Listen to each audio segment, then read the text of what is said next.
Olá pessoal, bem-vindo ao canal Investigação Elite TV. Se você é novo aqui, inscreva-se no canal. Meu nome é Sandra Dipp, sou advogada e ativista contra o tráfico humano nos Estados Unidos, toda terça e sexta, trazendo casos solucionados, casos sem solução e também de desaparecimentos misteriosos. Vocês sabem que eu gosto de trazer casos do mundo todo, então hoje é um caso do Peru. Um caso muito triste. Ciro Castilho Rojo Garcia Caballero nasceu em 16 de maio de 1984, filho de Ciro Castilho Rojo, um médico cirurgião da cidade de Azangaro. O nome da sua mãe era Rosário Garcia Caballero. Ele tinha um irmão, Antônio, e uma irmã, Maria Grácia. Ele amava a natureza e estudou engenharia florestal na Universidade Agrária de La Molina, em Lima, no Peru. Lá ele conheceu Rosário Ponce, uma jovem nascida no dia 6 de outubro. Eles tinham interesses em comum e começaram ali um namoro. Na época ele tinha 26 anos e ela 24. Em 2011, o Ciro e a Rosário foram fazer uma viagem para explorar o Peru. Eles iriam praticar montanhismo e eles foram para o Vale do Colca, em Arequipa, um famoso destino turístico. Eles foram a Cusco, depois Puno, e no dia 31 de março chegou na Ciudad Blanca, onde eles iriam explorar o Colca Canyon. No dia 1º de abril, eles chegaram nesse povoado chamado Xibai, e 2 dias depois o Ciro contactou a mãe dele para dizer que ele voltaria no domingo. E eles ali foram para a cidade de Madrigal com a intenção de ir para o Colca, para o Canyon. Mas algo deu errado. Nada disso pôde acontecer. Ele disse que ele voltaria para casa no domingo. A Rosário escreveu uma amiga, mandou uma mensagem pelo telefone dizendo que eles estavam perdidos e pediu para ela pedir ajuda. As autoridades imediatamente começaram uma intensa busca, com 14 especialistas em montanhismo naquela região. Muitos voluntários começaram a vasculhar as cavernas do vale onde poderiam ter se refugiado para evitar o ataque dos pumas que habitam por lá. Eles usaram também cães rastreadores e também tinha um helicóptero da polícia. Mas 2 semanas se passaram e eis que no dia 13 de abril, Rosário foi encontrada em uma ravina coberta de neve e ela apresentava desnutrição e desidratação. E ela tinha as retinas danificadas e hematomas no corpo. Ela foi transferida de Arequipa para Lima, mas quando ela se recuperou, ela deu diferentes versões aonde poderia encontrar o Ciro. Em 19 de abril, a Rosário voltou ao vale para ajudar nas buscas do namorado. Aí outra equipe com 50 militares se juntaram a ela e também chegaram guias americanos acompanhados de especialistas em buscas e resgates com os cães farejadores. Mas eles decidiram não continuar a busca devido ao frio intenso e em maio, 48 dias após o desaparecimento, os investigadores encontraram alguns objetos do Ciro. E as análises foram feitas e somente no início de junho de 2011, os funcionários do Ministério Público encarregado do caso avaliaram as provas obtidas para saber se a Rosário deveria participar da reconstrução do ocorrido, algo que ela se recusou muitas vezes. Os promotores do caso relataram que a Rosário fez uma ligação nos dias em que ela estava perdida, quando ela disse que seu telefone estava sem bateria. Isso mesmo. Maria del Rosário Lozada, uma inspetora que se encarregou da investigação, ela foi ao local do desaparecimento para obter o depoimento das pessoas que tiveram contato com o casal e foi pedir então uma análise da câmera da Rosário para saber se houve manipulação das fotos que foram tiradas. E eles constataram que 8 fotos estavam faltando, foram deletadas. No dia 23 de agosto, a Rosário voltou ao local onde tudo aconteceu e eis que foram surpresos com o que ela tinha para falar. Ela contou uma teoria que ela nunca mencionou para ninguém. Ela disse que o Ciro a havia abandonado e a deixou sozinha naquele local. Não foi isso que ela havia dito primeiramente para a polícia. Para a polícia, inicialmente, ela disse que eles estavam perdidos. E ele avistou luzes longe e disse para ela, fica aqui e eu vou até lá verificar se alguém pode nos ajudar e tal, porque eles estavam totalmente perdidos. Essa foi a primeira. Agora aqui, meses depois, ela está dizendo que simplesmente ele resolveu abandoná-la e a deixou lá. A mãe do Ciro afirmou que a Rosário havia contado a ela por telefone que na noite que se perderam no vale, é isso que como eu acabei de falar, viram algumas luzes à distância, mas por causa da escuridão decidiram ir na direção daquelas luzes, e ele, né, decidiu ir na direção daquelas luzes, e o Ciro pediu a Rosário que fosse até lá, e ela disse, não, eu ficarei aqui, você vai. Olha quantas versões, uma para a polícia, uma para a pessoa que prestou os primeiros socorros, outra para a mãe dele e outra depois lá no dia da reconstrução. Em 16 de outubro, uma equipe achou em um penhasco que tinha um abismo de 900 metros de profundidade o corpo do Ciro. Foi achado. Mas a posição do corpo dele não parecia que tinha caído sozinho do penhasco. E ele nem estava usando roupas de frio, jaquetas pesadas. No local haviam 3 luvas. Todas essas luvas eram dela, tá? Só que ele estaria usando as luvas dela, mas tinha uma terceira luva. E por que essa terceira luva estaria lá 900 metros abaixo com ele? Porque provavelmente a mocinha o empurrou, e no que empurrou, saiu a luvinha dela. Mas chegamos lá. Em 26 de outubro, as análises correspondentes confirmaram que ele faleceu de politraumatismo grave e foi que a queda dele não foi livre, senão o seu corpo teria lesões muito mais graves.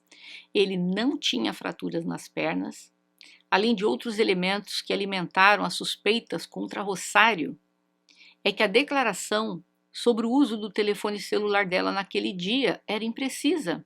Ela disse que ela usou seu telefone pela última vez no dia 4 de abril, mas mostrava ali, na companhia telefônica, que o telefone dela tinha sido usado após essa data.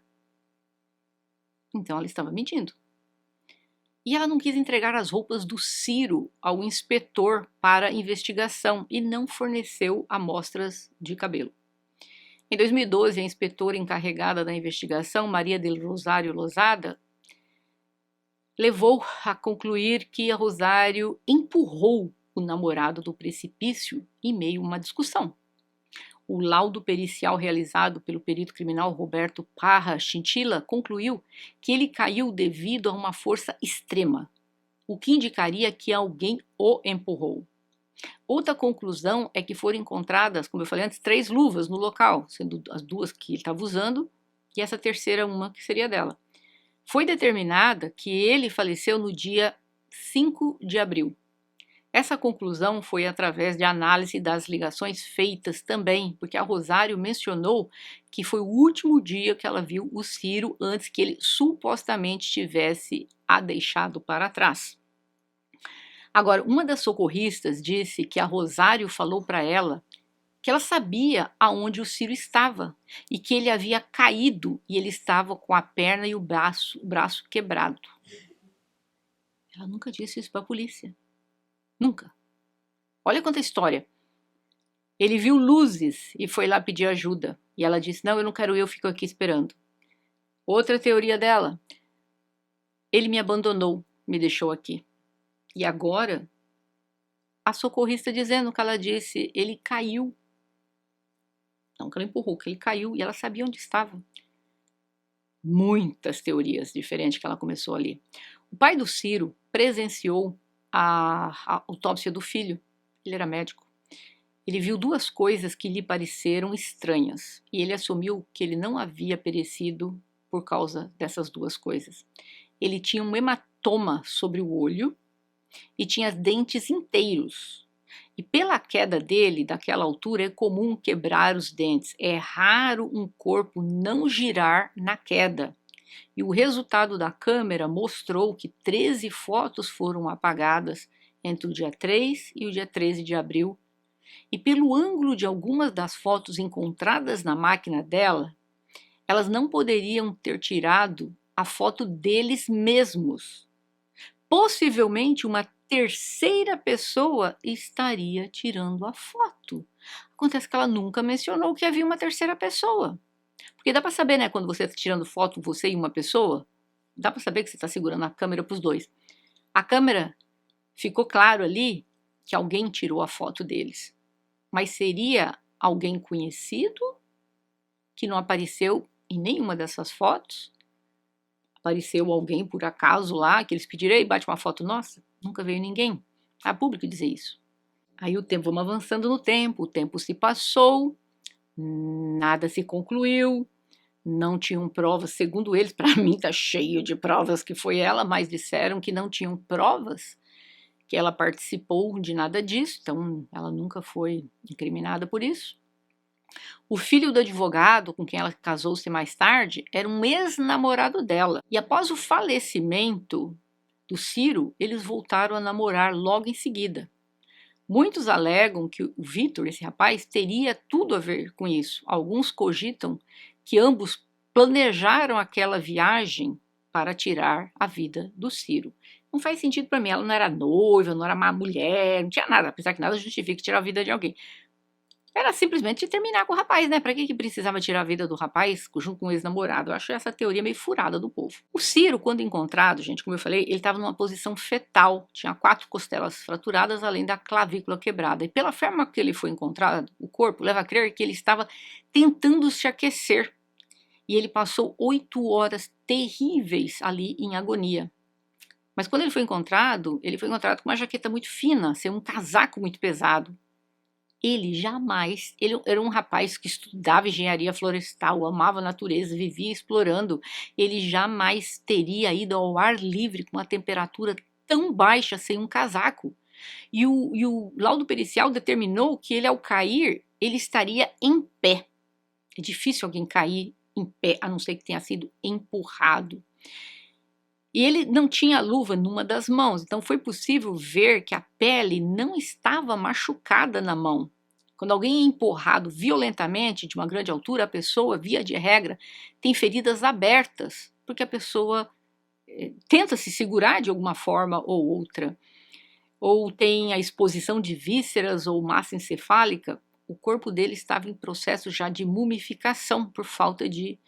É um processo químico, né, que ocorre chamado saponificação, então transformou a pele dele numa espécie como se fosse assim, um couro, vamos dizer, então ele já estava naquela fase.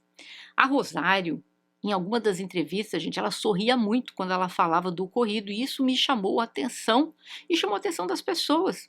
Mas ela disse que essa reação de sorrir ou rir é comum de ocorrer quando ela está nervosa. Eu creo que é terrível. Isso foi muito terrível, não? Afinal, se caiu. Se caiu. O que vocês acham dessa risada dela? Eu achei macabra. Em meados de 2013, a promotoria disse que, apesar de todos os fatos terem sido realizados, tal como eu falei, infelizmente não poderia fazer nada e pediu que arquivasse o caso da Rosário. O pai do Ciro ficou revoltado com tal decisão. Ele disse que após 2 anos e 8 meses de busca, apresentação de quase 200 provas diretas e indiretas, ela não pôde ser acusada. Lembrando que ela é de uma família muito, muito, muito, muito rica. Ele é filho de um cirurgião também, muito bem de vida, mas a família dela é uma família de muito dinheiro. Ele acusou, por incompetência do Estado, ele acusou como o Estado peruano ser incompetente. Como eu falei, a Rosário, né, casou-se com o Vitor em 2015, com o filho do advogado. O Vitor nunca esteve envolvido, digo, no caso, por suspeita, por ser o acompanhante ou qualquer coisa dela, ele nunca participou disso, então o nome dele nunca entrou, mas o povo jogou o nome dele lá. A mãe do Ciro, infelizmente, faleceu de uma parada cardíaca. O pai dele entrou na política, ocupou diferentes cargos. Em 2022, ele tornou-se governador regional de Callao, depois alcançando várias posições importantes na política do Peru. Foi feita uma minissérie que foi muito popular sobre o caso do Ciro, que se tornou o programa mais assistido em dezembro de 2013, mas muita gente especula-se até o dia de hoje se a Rosário tem alguma coisa com isso. Gente, eu não tenho dúvida nenhuma que essa moça empurra esse rapaz. Em primeiro lugar, a verdade, ela nunca muda, ela não envolve, ela é fixa. A mentira envolve, você muda, você pula de uma história para outra. Primeiro ele foi buscar ajuda porque estavam perdidos, depois ele me abandonou, depois eu vi quando ele caiu. Falou que o último telefonema dela foi dia tal, depois eles confirmaram, não, minha filha, você usou o telefone depois. Gente, tudo isso leva a crer que essa moça tem algo sim. E o que a luva dela estava fazendo com esse rapaz lá embaixo? Pensa comigo. Vamos supor que seja tudo verdade isso que ela falou. Ele me abandonou, me deixou aqui. Ele deixou ela com uma luva só na mão e cadê a outra luva? Tava lá embaixo, 900 metros com ele. Claro que quando ela empurrou o cara, a luva foi junto. Talvez ele tentou se agarrar. Eu não tenho dúvida nenhuma. Tudo bem que ela foi ali, estava ali já com desidratação, retinas, não sei o quê. Claro, porque ficou ali um tempão no meio do nada, perdida depois. O telefone estava sem bateria? Estava, mas ela conseguiu avisar a amiga. Sabe, tem muita coisa errada dentro dessa história. Por que ela ligou para a amiga para pedir ajuda? Por que ela não ligou para a polícia direto?